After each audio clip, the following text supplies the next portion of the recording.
The average British household spends somewhere between £3,000 and £3,200 on groceries every year. That's not an abstract figure. That's rent money in some parts of the country. That's a family holiday.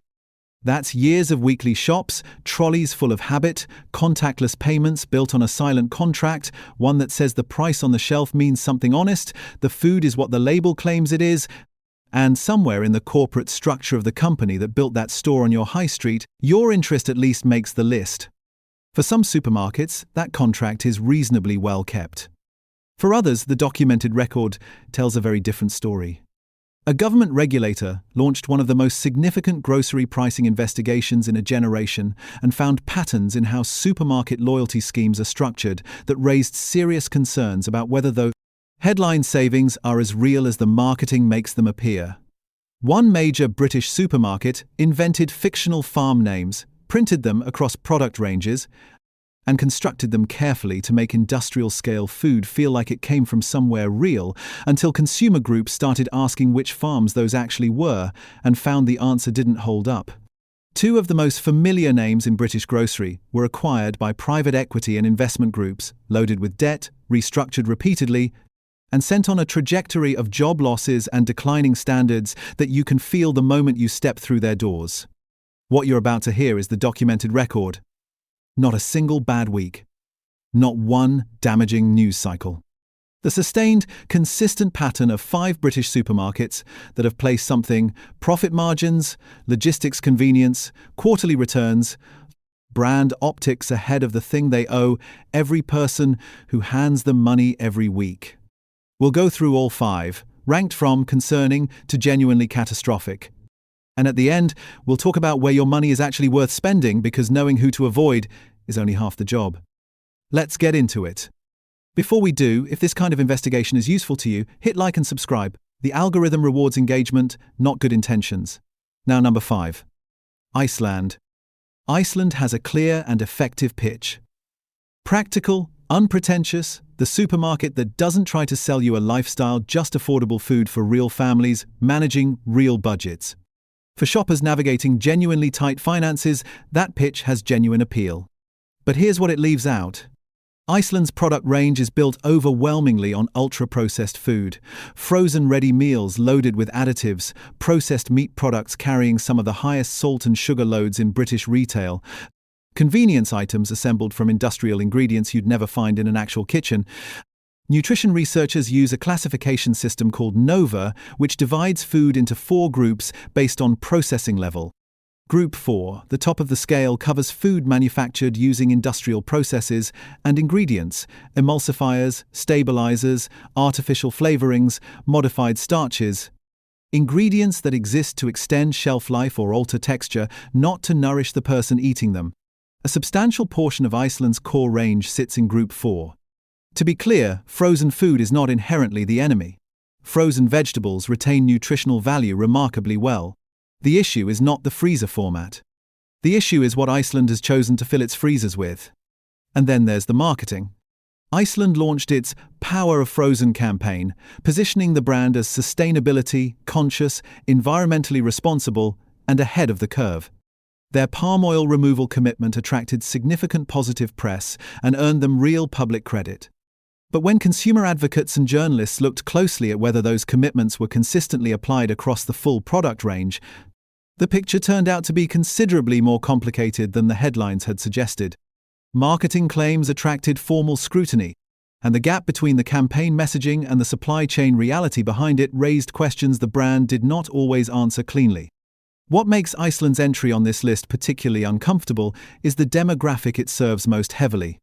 Iceland has historically directed its marketing at lower-income households and young families, the people with the least financial flexibility, and the people who can least absorb the documented long-term health consequences of a diet built primarily on ultra-processed food.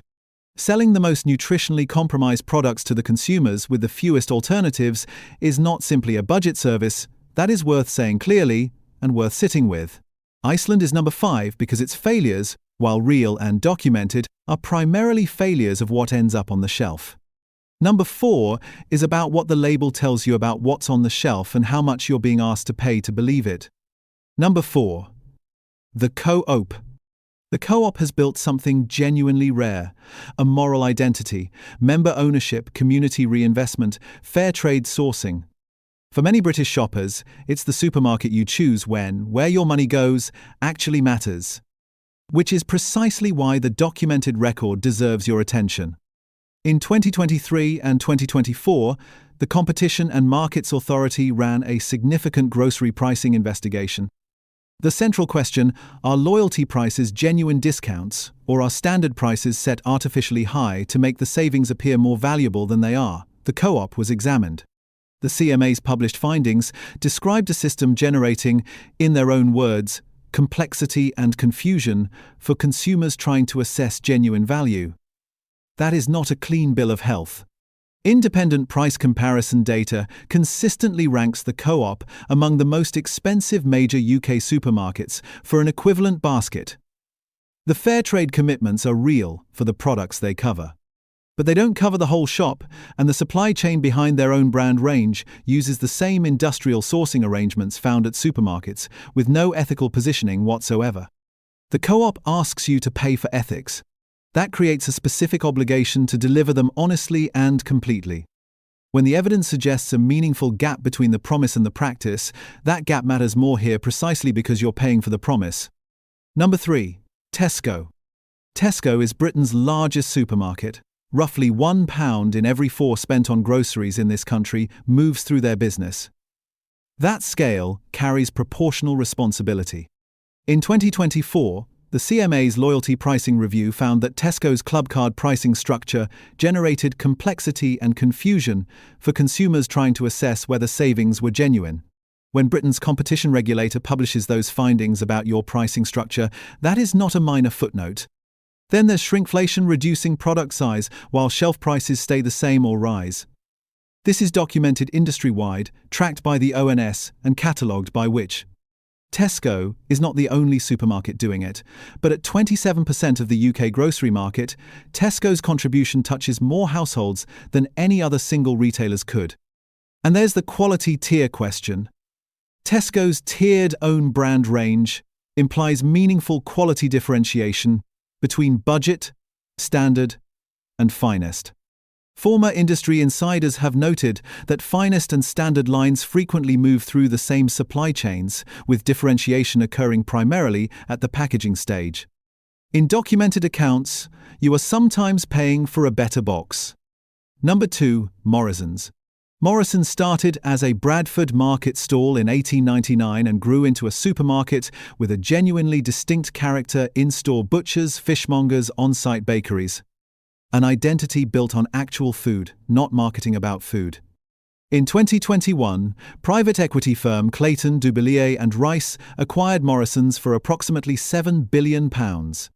The acquisition was financed with debt placed onto Morrisons itself, not the acquiring firm. A stable business found itself restructuring almost immediately to manage the burden its own acquisition had generated.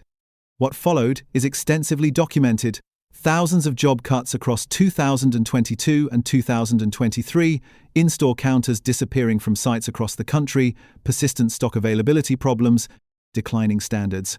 Market share fell, consumer satisfaction scores fell with it. But the fake farm scandal reveals something the financial story alone cannot. Morrisons had been selling products under names like Woodside Farms, Butcher's Block, and Fisherman's Catch, branding carefully constructed to make industrial food feel like it came from somewhere real. Consumer groups investigated and found those names bore no meaningful connection to the actual supply chain. After sustained public pressure, some were quietly changed, which is, without the words, an acknowledgement that the original branding could not withstand scrutiny. Morrisons on this list represent something specific: the dismantling of something genuinely good by a transaction that was never about making it better. 1. Asda. In 2021, Asda was sold by Walmart to the Issa brothers, whose business had been built through EG Group, a forecourt and fast food franchise operation spanning petrol stations, KFC franchises, and Greggs concessions. EG Group is not a grocery business. The supply chain logic, staff culture, and operational demands of a full-service national supermarket are fundamentally different from those of a motorway forecourt network. The record since 2021 has demonstrated that in considerable detail. Thousands of job cuts across 2022 and 2023, repeated senior management restructuring. Trade unions including GMB and USDAW documented the conditions facing store workers throughout. Stock availability problems produced the kind of empty shelves British shoppers had not associated with a functioning major supermarket outside crisis conditions. And the survey numbers are damning. Which? Britain's largest independent consumer organisation publishes annual satisfaction surveys based on direct feedback from tens of thousands of shoppers. In 2022, 2023, and 2024, Asda ranked at or near the bottom of the major supermarket satisfaction index, not marginally underperforming. Last, or within one position of last, for 3 consecutive years. That is not a bad run of press. That is a documented, sustained, multi-year pattern of failing to deliver the basic experience any major supermarket should provide. Asda is number 1 because the failures span staff welfare, consumer satisfaction, operational standards, supply chain reliability, and leadership continuity simultaneously, across multiple years, with extensive supporting evidence. Millions of shoppers still use Asda out of proximity or out of a loyalty formed when that loyalty was genuinely being earned. The evidence says the business they're loyal to no longer exists. Knowing who to avoid gets you halfway. Here's the other half. For budget shopping, both Aldi and Lidl consistently outperform every supermarket on today's list in independent satisfaction surveys. Less variety on the shelf, but considerably more reliability at the price points that matter when you're managing a real household budget. For quality, Waitrose consistently ranks as the highest-rated major UK supermarket in consumer satisfaction.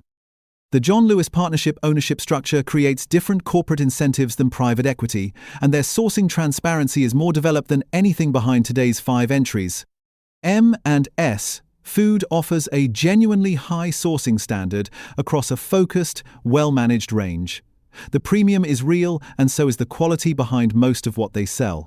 The record behind each supermarket on today's list, the CMA findings, the satisfaction surveys, the union statements, the fake farm investigations, the acquisition filings, is public. Most shoppers simply haven't had it assembled clearly enough to act on. Now you have it. Where you spend your grocery money is one of the most direct economic decisions you make each week. The companies that earn that spend should be required to account for it. The ones on today's list have not always done that, and the evidence says so. Hit like, subscribe, and drop a comment telling me which company or product you want investigated next. Until next time, stay sharp, stay informed, and know exactly where your money is going.